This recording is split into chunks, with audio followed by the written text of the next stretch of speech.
Hi there folks, I'm John. Welcome to another episode of Stir.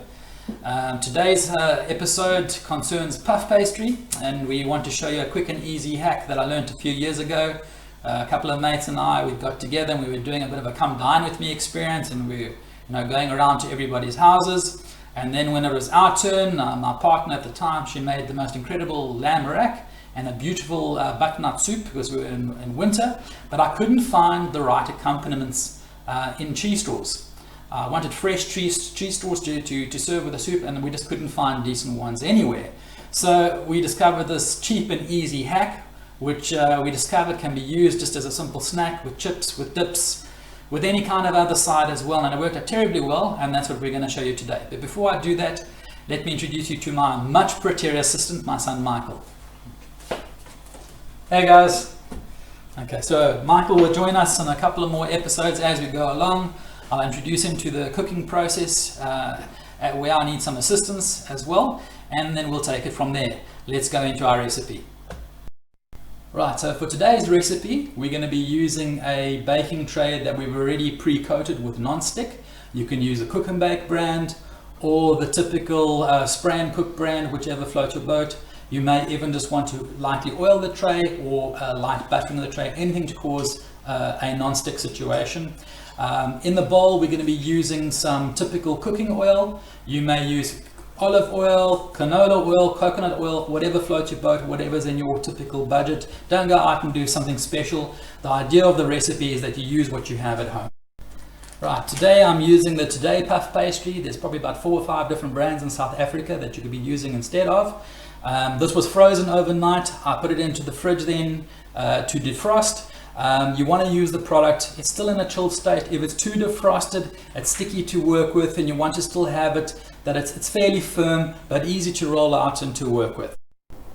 For today's purpose, I just want to point out that you are unlimited to the nature of flavors that you can use. You can use any combination of spices, herbs, cheeses in those oils as an accompaniment on the top. I've done 3 or 4 variants today, but I've chosen to use garlic from NutriPick. This is a nice Himalayan salt that I picked up at Food Lovers, and I've used cook and bake. Again, you can use spray and cook, same stuff. Right, you simply roll out your puff pastry. You can see this one is actually perfect for our use.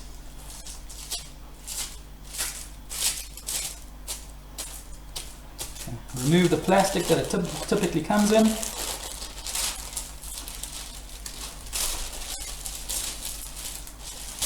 Such. Right, and we're going to cut into finger thickness sections.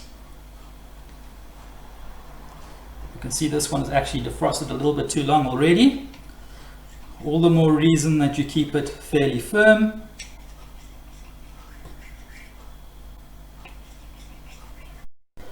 Right, so we have our puff pastry in the tray, and it's already prepared with non-stick. As you can see, the pieces aren't necessarily all equal because I allowed it to defrost a little bit longer than I should have. You should try and use it where it's a bit firmer.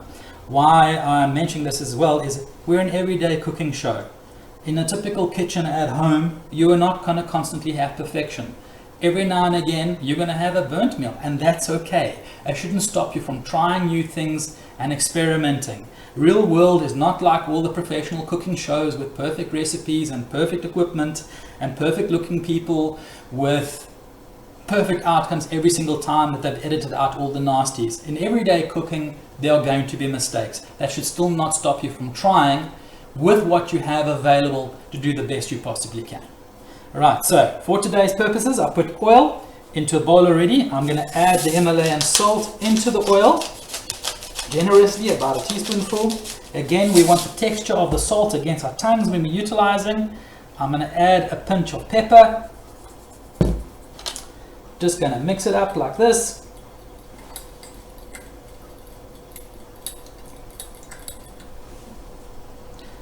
Then I'm going to take our food brush, and all I'm going to do is paint the pastry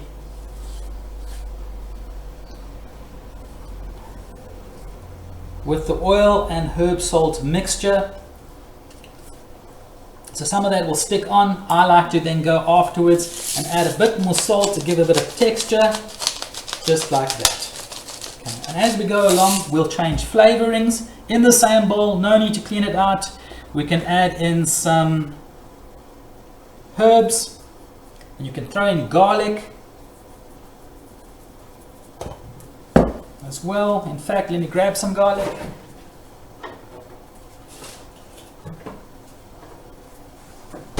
There, today's garlic is kindly provided to us by NutriPick. So let's open that up.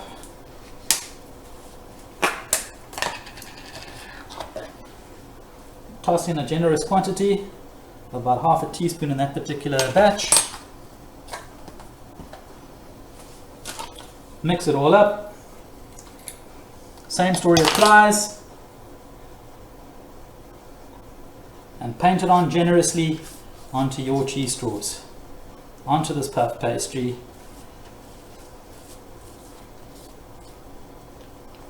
Okay, you can see the flavorings coming through there quite nicely, but again, I like to be generous.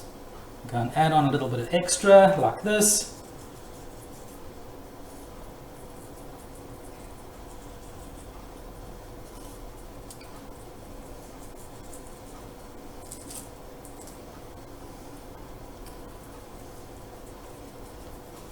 Further down the line, you may even want to add in a pinch of curry like I mentioned, but for today's purposes I'm going to use the same mixture that we already have.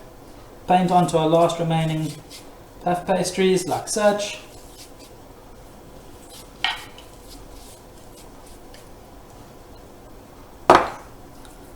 Add on our herbs again.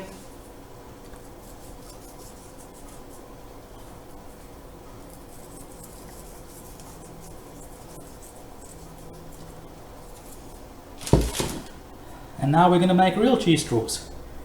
Add on cheese as generously as you like. You don't have to coat every inch. Remember, it's a snack. And this is going to blow up anyway once it's in the oven. Already I've preheated my oven to 120 degrees. These cook really quickly and you've got to watch them as it goes a nice golden brown is when you should be whipping them out of the oven and cooling down, ready for your next pressure, your next step. Right, now we're ready. We bang it into our oven that's already preheated.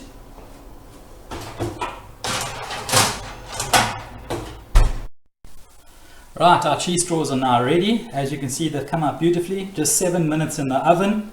Come out beautifully nice and crackling. And as you said, as you can see, we did several different flavors over here with cheese, with just plain salt and pepper, with herb, including the salt and pepper, etc. Really, the variances can be anything that you want them to be. And yeah, another successful show. Let's cut some up. You can hear them crackling beautifully.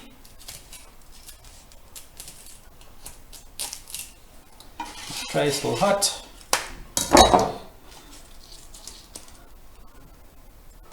Right, come out nice. This tray is hot.